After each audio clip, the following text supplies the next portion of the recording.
कोई भी व्यक्ति अपने कर्म को नहीं छोड़ सकता है। अर्थात जो साधारण समझ के लोग कर्म में लगे रहते हैं, उन्हें उस मार्ग से हटाना ठीक नहीं है, क्योंकि वे ज्ञानवादी नहीं बन सकते।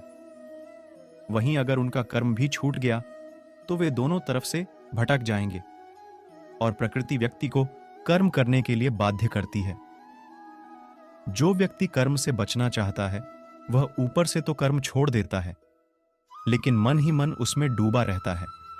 अर्थात जिस तरह व्यक्ति का स्वभाव होता है वह उसी के अनुरूप अपने कर्म करता है।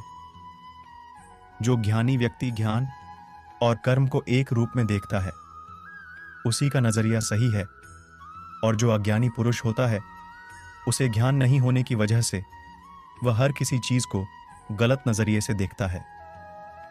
जो लोग अपने मन को काबू में नहीं रखते हैं, क्योंकि ऐसे लोगों का मन इधर उधर भटकता रहता है और उनके लिए वह शत्रु के समान काम करता है।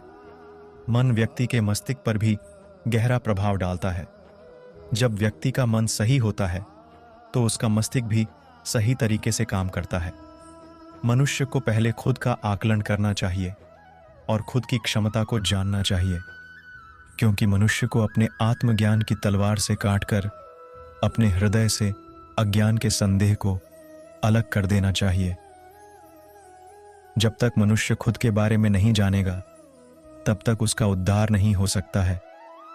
हर मनुष्य को खुद पर पूरा भरोसा रखना चाहिए, क्योंकि जो लोग खुद पर भरोसा करते हैं वह निश्चय ही सफलता हासिल करते हैं। वहीं इंसान जैसा विश्वास करता है वह वैसा ही बन जाता है। इंसान को अपने अच्छे कर्म करते रहना चाहिए और यह नहीं सोचना चाहिए कि इसका क्या परिणाम होगा, क्योंकि कर्म का फल हर इंसान को मिलता है। इसलिए इंसान को इस तरह की चिंता को अपने मन में जगह नहीं देनी चाहिए कि उसके कर्म का फल क्या होगा, या फिर किसी काम को करने के बाद वह खुश रहेंगे या नहीं।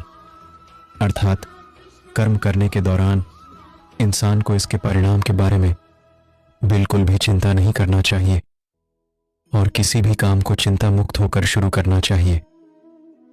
जाहिर है कि मनुष्य के सुख और दुख में मन की स्थिति एक जैसी नहीं रहती है। सुख में मनुष्य ज्यादा उत्साहित हो जाता है और दुख में वह बेकाबू हो जाता है। इसलिए सुख और दुख दोनों में ही मनुष्य के मन की समान स्थिति हो, इसे योग ही कहा जाता है।